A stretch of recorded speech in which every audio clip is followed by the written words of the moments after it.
Hello. Hello, my name is Henry, and today I'll be talking about personal AIs and how voice assistants and AIs in general affect our lives. Now, before I start, I want to leave you with a word. The word extent, as in to which degree or in what capacity. Keep that in your mind and we'll get back to it later on. Alright, so before we can really talk about the extent in which AI affects us, we have to look at the importance. Why? Why do we need to talk about AI? What's its intentions? What do the designers intend for it to achieve? What's its effect? Its underlying influence over us? Last but not least, opinions. Without further ado, let's start with the why. Now, here's what a typical day for me looks like.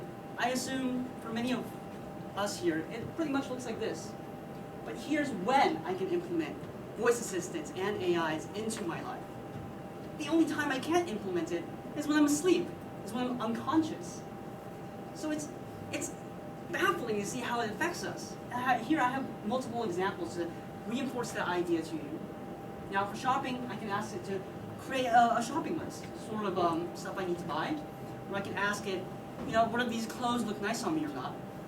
I can also ask it to create a diet based on my calorie intakes. Also, I can ask it, if I'm feeling, if I want to go the extra mile, I can ask it to budget my spendings. Let's look at something else then. I assume everyone here spends a significant amount of time in their residence, in their homes. Now, with the right device and really not a lot of fees, there are a plethora of things we can do with voice assistants, such as having full-on conversations, right? We can also ask it to remind us to do stuff. We can also ask it to create routines, such as turning on the AC or closing the lights. There are also forums online that discuss in length on what AI can achieve and could achieve in the future. All of this information just comes to prove that AI truly has made an impact in our lives. But for us to understand the more deeper and underlying effects, well, we need to look at its intentions. What do the designers intend for AI to achieve? What do they want it to produce? What effect does it cause? Now, in the top 10 companies in the world, half of them have direct-to-consumer AI services. Now, so it's not far of a reach to say that itself is a product, right? And so with products, there are two types of conflicting forces that sort of regulate it as to how we as consumers perceive it.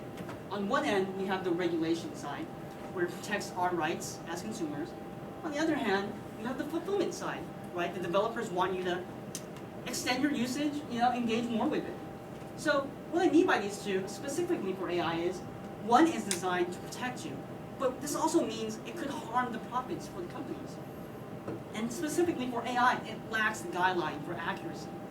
Now, of course, you might be saying, well, there are laws to regulate it. There are, right here, there are laws to regulate it.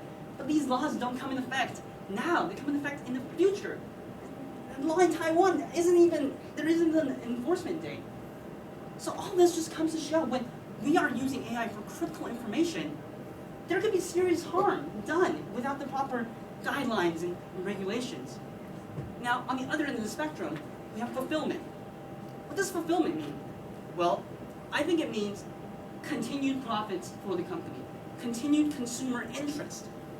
For that, they manufacture AI to use it as sort of a fishing hook, to reel you in, to reconfirm your biases, to enhance your pre-existing prejudice. And that is what filter bubble is. It's a way for algorithms to use your pre-existing biases and reinforcing them with information tailored specifically to you. Well, it could also happen unintentionally. There are AIs where, just due to the fact that how information is supposed to be gathered, it can be used in unethical ways just to make their argument more sound or to be more persuasive to the end user. Now, what then?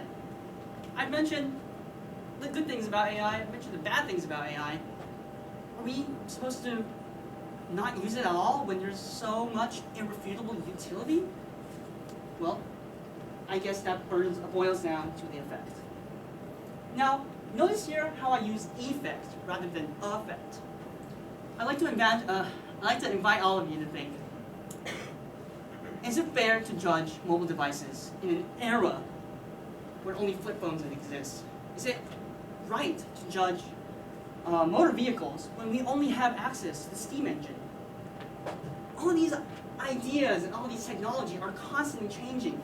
And specifically for AI, it's so interpersonal that our experiences could differ drastically. Right? Mine could differ from yours and from the other people that they mentioned. So for me to talk about the effects of AI would be redundant and uninformative because everyone has their own use case.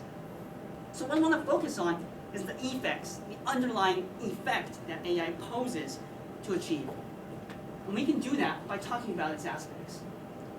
AI is a machine. It requires user input, and it requires our knowledge. It requires external knowledge for it to work, to function. And its only purpose is to extend or help your life, to better it in general. So the overlying concept for AI would be, it's essentially tool-like. It's meant to serve, it's meant to better. It's no different from wrenches and screwdrivers, where you, the user, have to control it, and it makes whatever you're doing easier. It gives you torque. So, is that it? Have I just concluded my talk with AI as a tool? Well, I think that's pretty hilarious if I did. Well, now we move on to another topic, which is my opinion. First, I believe AI would differ from everyone.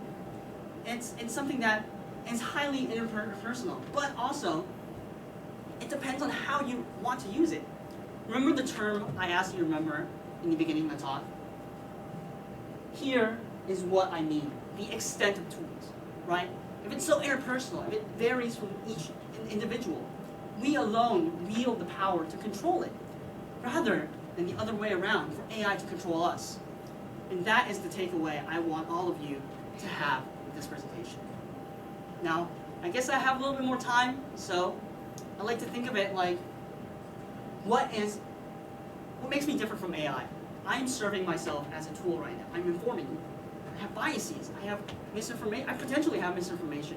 But you can control how much you want to accept my information. And with the advent of AI, it's very difficult to refute its logical arguments. Thank you.